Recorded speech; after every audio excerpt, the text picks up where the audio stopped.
네, 그러면 저희 첫 번째 네. 이슈부터 이야기해 볼게요.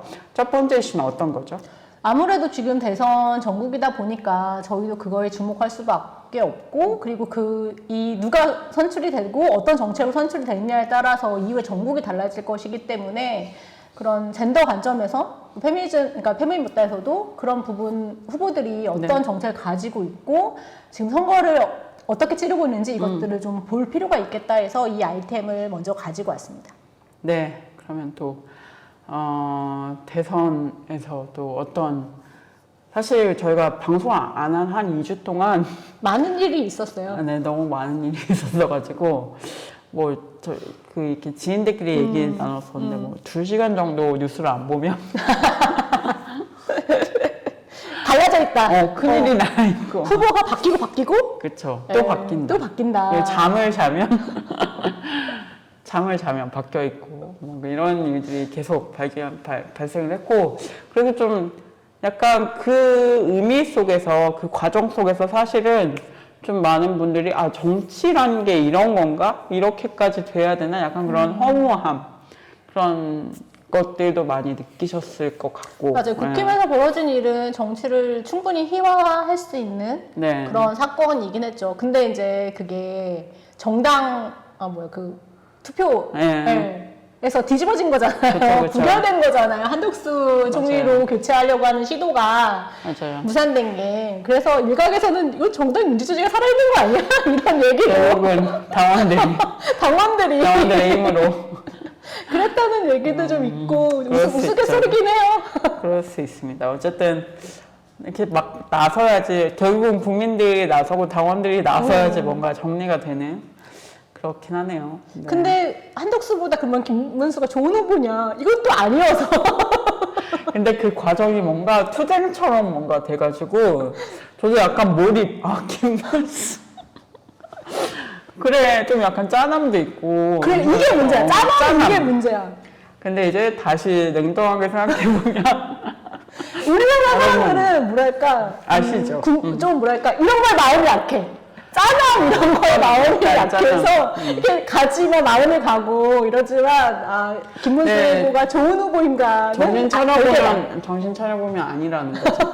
잠깐 그런 생각이 들었을 뿐이고요. 네. 계엄을 옹호하고. 그렇죠. 절대. 지금도 윤석열 탄핵을 출당을 반대하며 이런 후보이죠. 맞습니다. 그래서 어쨌든 김문수 후보가 이제 후보로 이제 등록을 했죠. 등록을 하고 이제 등록하기까지도 너무 힘들었지만 어쨌든 지금 선거운동을 하고 있는데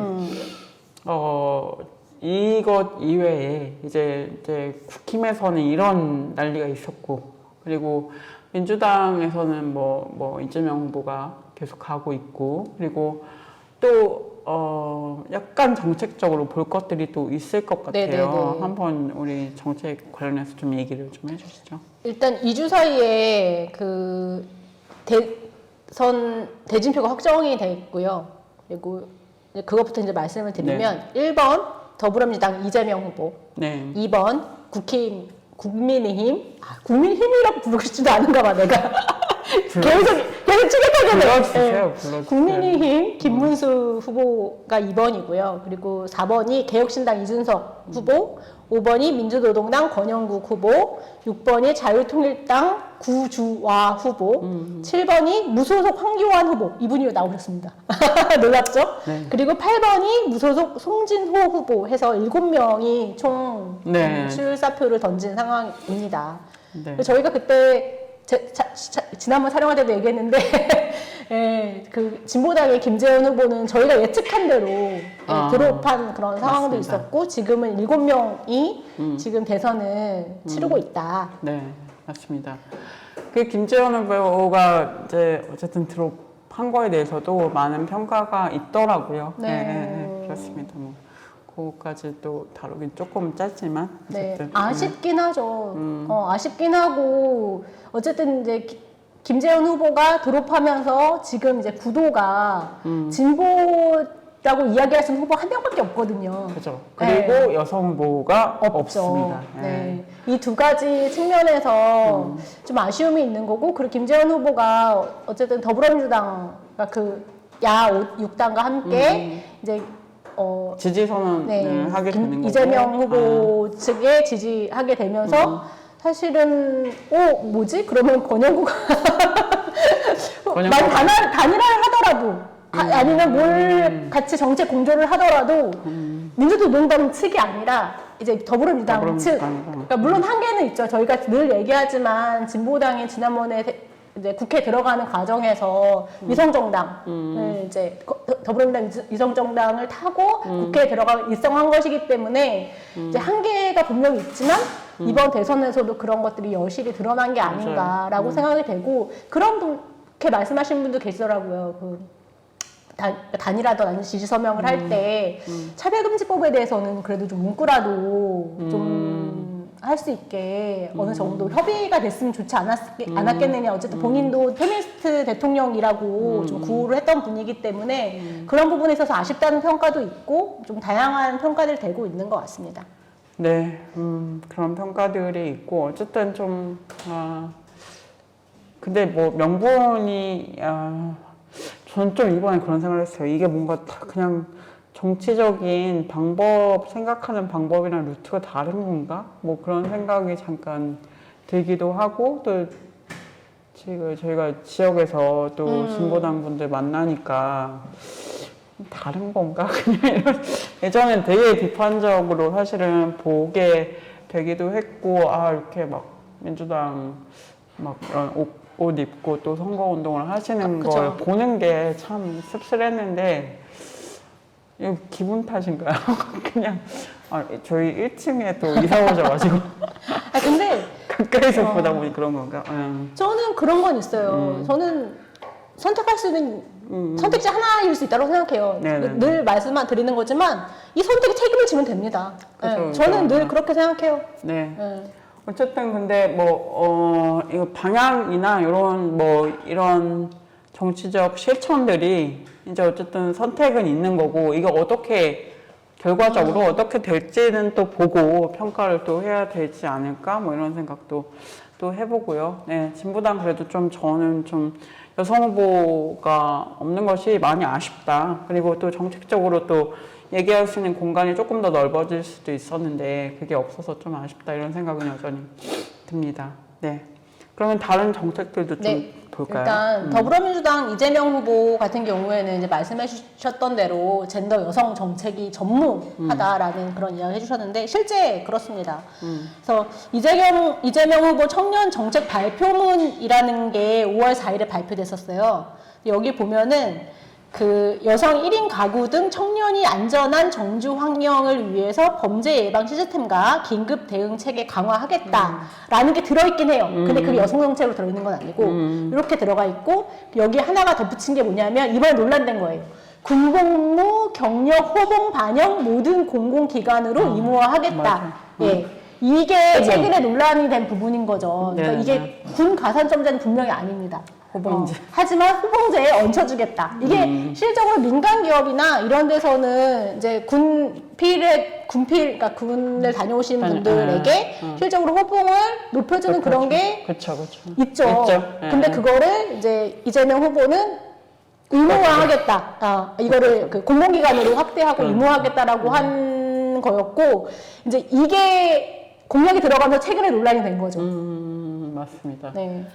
그러니까 호봉제라는 방식이 평등과 어떤 관계가 있는지에 대해서도 많은 분들이 의문을 제기하실 것 같고, 또 이 군가산점제는 아니지만 어쨌든 군필을 한 남성들에게 주는 이런 것들에 또 더불어서 또 어떤 분이 출산 가산점을 얘기하셔가지고 또. 그러니까 이게 다 연결되는 거거든요. 그러니까 군복무 경력 호봉 반영하겠다는 게 정책으로 있는데 그러면 여성 정책은 뭐냐, 너네 성평등 정책은 뭐냐라는 질문을 던진 거예요. 여성들이 지역에서 이제 달려든 거죠. 왜 여성 정책은 없네라고 했는데 이제 더불어민주당의 김문수 의원이 이제 댓글을, 문자를 답글을 달았다고 했나? 어쨌든 그런 형태로 달았는데, 준비하고 있다고 하면서 여성도 출산 가산점제를 우리가 정책으로 곧 발표할 거다. 이런 형태로 얘기하면서 문제는 그게 그러면 그 여성 정책인 거냐라고 하면서 아까 이제 문제 제기했던 왜 여성 정책은 없냐라고 문제 제기했던 여성들이 화가 난 상태였습니다. 그래서 민주당을 향해서 막 공총 공세가 시작이 된 거고 맞아요. 그러니까 민주당이 최근에 어떤 거 얘기했냐. 그동안 한마디도 안 하다가 여성 정책, 성평등 여성 정책을 조만간 발표할 거다. 네.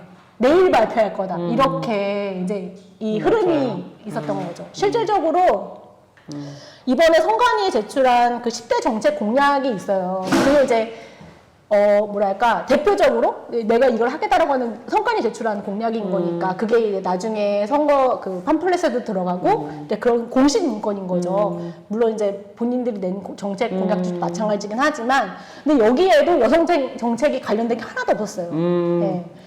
예를 들면 이게 정책 5순위에 그 범죄로부터 안전한 사회 구축 이런 게 있긴 했지만 그 안에 이제 그 내용이 포함되긴 해요. 그 교제폭력 범죄 처벌 강화 및 피해자 보호 명령 제도 도입 이런 게 들어있긴 하지만 이것도 여성 정책으로 들어있는 건 아닙니다. 이것도 안전한 구축, 네, 범죄로부터 맞아요. 안전한 사회 구축 이거에 들어가 있는 거여서 여성 정책은 아닌 것으로 계속 만들고 있는 거죠. 여성을 지우게 하고 있었던 거죠. 그러니까 이제라도 만들면 다행인지 뭔지 모르겠는데 어쨌든 그 사건이 되게 많은 분들이 제 주변에 있는 분들도 많이 분노를 하셨던 것 같아요. 출산 가산. 그게 그러면 나 이제 50대인데 그러면 나이 든 사람 뭐 어떻게 하라는 거냐고. 아니, 이거부터 가산점 받으려면 일단 출산하고 와. 그러니까. 이런 거잖아요 지금. 부럽구만 진짜. 예, 그 국민의힘 김문수 후보 같은 경우에는 그 선관위에 제출한 10대 정책 공약에서 군 가산점제를 도입하겠다라는 네. 정책을 냈습니다. 그러니까요. 네. 이 위헌 결정이 내려진 거에 대해서 네. 예, 다시 가지고 오신 거죠? 맞습니다. 예. 30년 전에 약 30년 전에 위헌 결정이 났던 것을 다시 소환 이제 우리 타임오프로 이제 30년 전으로 다시 돌아간다. 한국의 민주주의가 그만큼 후퇴한 것 같으니까 이거 가지고 온 건가? 네, 그럴 수도 있죠. 어쨌든 이것은 그러니까 사실 군가산점제가 계속 여성과 남성의 대결처럼 이렇게 뭔가 소환이 되면서 필요할 때마다 군가산점제 하겠다.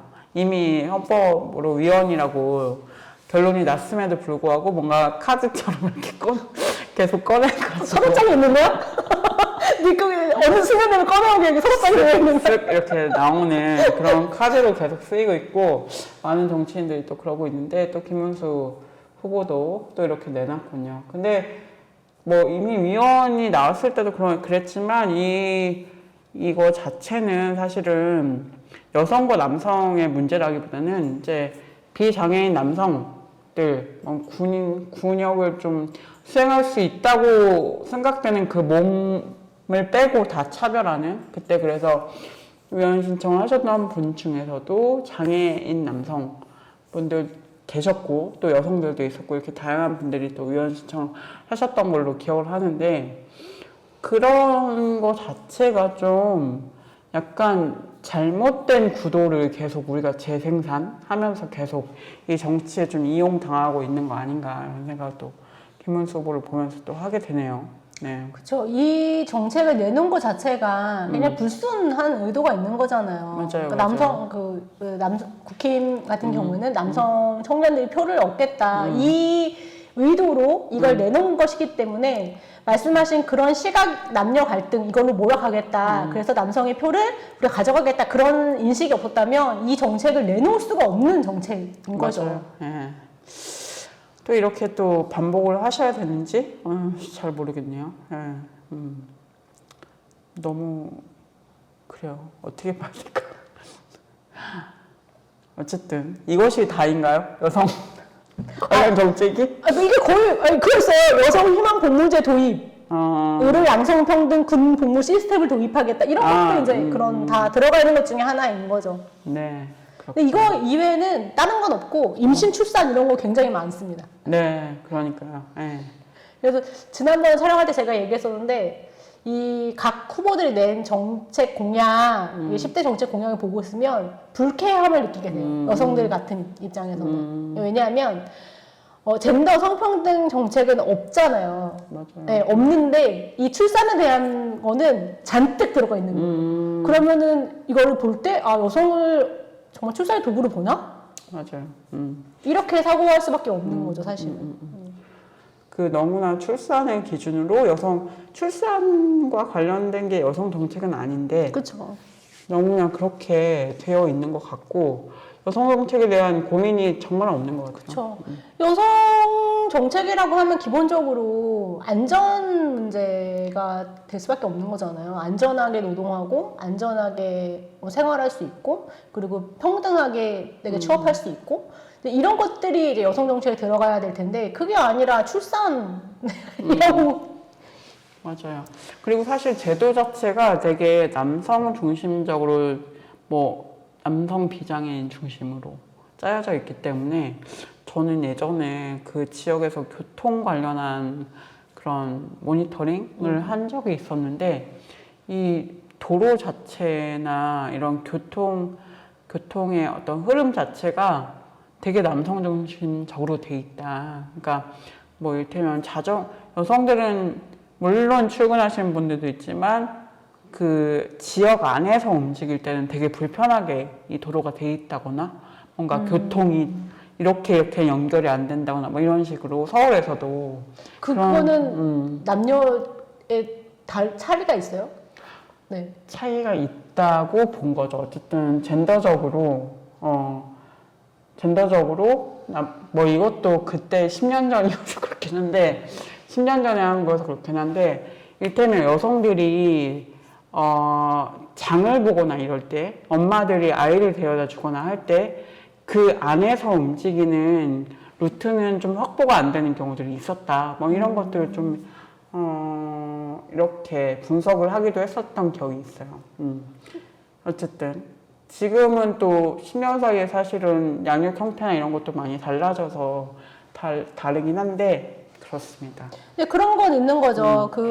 뭐 말씀하신 교통 이런 거 얘기했는데 과거 같은 경우에는 대부분이 남성 성인 중심으로 되어 있는 거고 버스 같은 경우에도 원래 손잡이나 이런 것들이 다 남성 중심, 맞아요. 남성의 키에 맞게 그리고 그 남성이 이거 잡는 이 굵기에 맞게 이거 다 설계가 됐던 거잖아요. 그것도 있었대요. 따릉이도 성인 남성 중심으로 따릉이 전에 아예 빌려주던 자전거. 나도 얘기해. 무슨 얘기하는지 모르겠어.